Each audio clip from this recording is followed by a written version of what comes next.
That is the reason why I'm asking you. That's the reason I'm arresting you. See, you're talking like Amugbo. Orí ẹ ti dàrú, orí ẹ. Orí ẹ ó ti dàrú. Ìwọ nìkan ló máa kọ́ ṣe gọ́vnà. Tó ẹ káàbọ̀ sórí ìkànnì Pavilion TV ní gbogbo ibi tẹ́ ẹ ti ń wò wá, etí tẹ́ ẹ fi ń gbọ́ wa kò ní di o, bẹ́ẹ̀ ni ojú tẹ́ ẹ fi ń wò wá kò ní fọ́. Ẹ ṣé tẹ́ ẹ tẹ́tí sí wa ní gbogbo ìgbà. Lónìí ohun tá à ń gbéyẹ̀wò dá lórí agbófinró sọ́jà tó gba one-way tí gómìnà ìpínlẹ̀ Èkó, ọlọ́lá jùlọ gómìnà Babajide Olusola Sanwo tí wọ́n gbá mú o. Ọ̀rọ̀ yìí tún ti bá bòmíì yọ o. Nígbà tí àwọn akẹgbẹ́ sójà yìí bọ́ sí orí fọ́nrán ayélujára tí wọ́n bẹ̀rẹ̀ sí ní sọ̀rọ̀ kùbákùgbé sí gómìnà ìpínlẹ̀ Èkó. Ṣé Yorùbá bọ̀ wọ́n ní àkínkéré nídìí nǹkan ẹni o. Ẹni tá a bá débi tá a bá dẹ̀ ti pè lórí ẹnì kò fi ń tẹ̀lé o. Ọ̀rọ̀ yìí gbẹnu tán torí kò tọ́ sí àwọn sójà yìí ká bẹ̀rẹ̀ sí ní sọ oríṣiríṣi sí gómìnà ìpínlẹ̀ Èkó. Yorùbá bọ̀ wọ́n ní tá bá fi èèyàn joyè àwòdì ó gbọ́dọ̀ lè gbádìí ẹni. Bẹ́ẹ̀ ni ló dífá fún gómìnà tí wọ́n sì dá sójà náà dúró pé nǹkan tó ń ṣe yóò tọ́. Ṣé bí agbófinró ni ẹ́, kí ló dé tó wá ń fojú òfin janlẹ̀? Ìdí nìyẹn tí gómìnà fi ní kí wọ́n mú arákùnrin yìí o, kí wọ́n jẹ̀ tì mọ́lé ní kíákíá kó lè bá kọ́ àwọn akẹgbẹ́ rẹ̀ lọ́gbọ́n. Ṣùgbọ́n ṣe ni àwọn akẹgbẹ́ rẹ̀ bọ́ sórí fọ́nrán ayélujára tán bẹ̀rẹ̀ sí ní sọ̀rọ̀ kòbákùngbé sí gómìnà ìpínlẹ̀ Èkó ní èyí tí àwa sì ń sọ wípé kò dáa rárá. Gẹ́gẹ́ bí agbófinró ó yẹ kí wọ́n mójútó bí òfin bí yóò ṣe fìdí múlẹ̀ ni àti fi ẹsẹ̀ múlẹ̀ lórílẹ̀‐èdè Nàìjíríà, kì í ṣe káwọn agbófinró kí wọ́n tún wá máa da omi àlàáfíà orílẹ̀‐èdè rú o.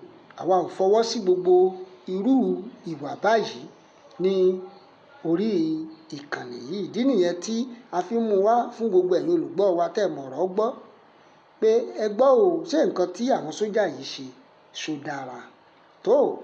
Ẹ fi kọ́mẹ́ǹtì yín sí comment section. Ẹ ṣé tẹ́ ń tẹ́tí sí wa ní gbogbo ìgbà o. Someone in Bronu,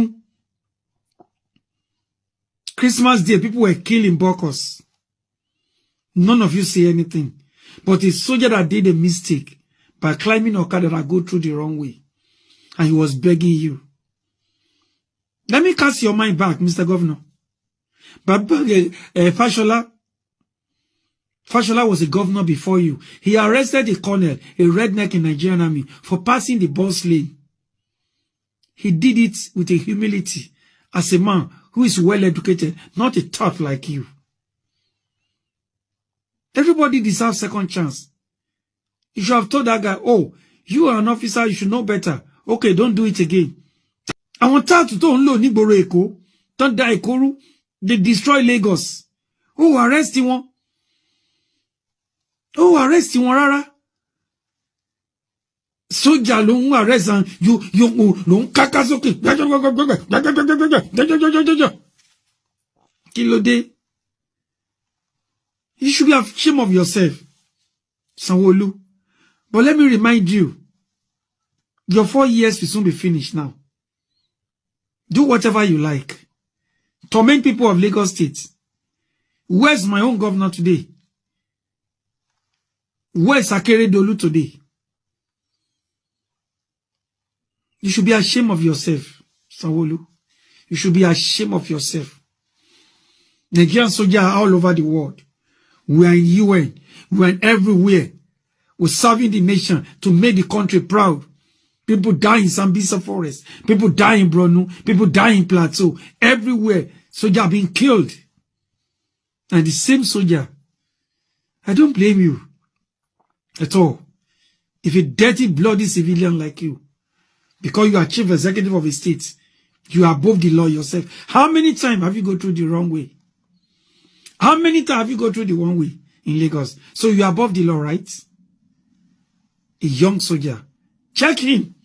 He has been shot here. He has an iron. Look at the boy you love. He has an iron in his hand. He has been under my command before. He's just a young soldier. And you make the life that the whole world is about to crack. Nobody's afraid of you. He locked me, we release him, right? Stupid governor like you. Orí ẹ ti dàrú, Sanwo-Olu. Orí ẹ ó ti dàrú. Ojú máa turari lọ́jọ́ kan, òwe àkàlà. Níbo ni Babangida wà léni? Níbo ni gbogbo wọn wà léni?